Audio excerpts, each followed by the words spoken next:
There are certain phrases that have historically been used to shame women. Yeah. And one of those words is barren. Yeah. And the podcast is called Barren, Not Broken.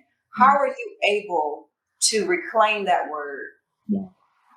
That is one of my favorite questions that you've asked, because when I was thinking about what I wanted to name it, Barren Not Broken came to my head, and I thought, oh, I cannot name it that. Like, that is not going to fly. Like, it's just not, for the very reason that you're asking.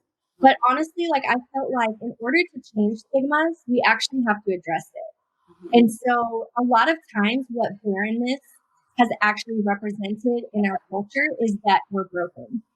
It's what we associate with barren. And I wanted to realize that I physically am barren. Can't really deny it. It is a truthful fact, but I am not broken. Yeah. And so every episode is truly to engage listeners and hopefully igniting in them.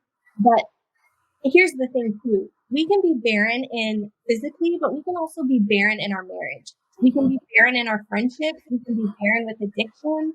We can be barren in so many areas of our life.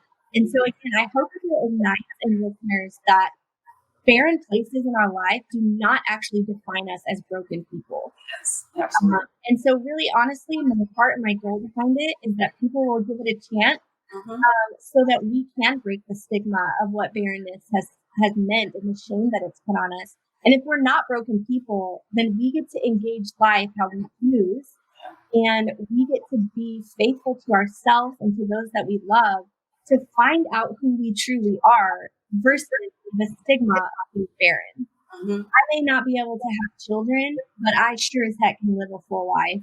I can have great relationships. And do I have to still work at all those things? Heck yeah. But I'm not broken.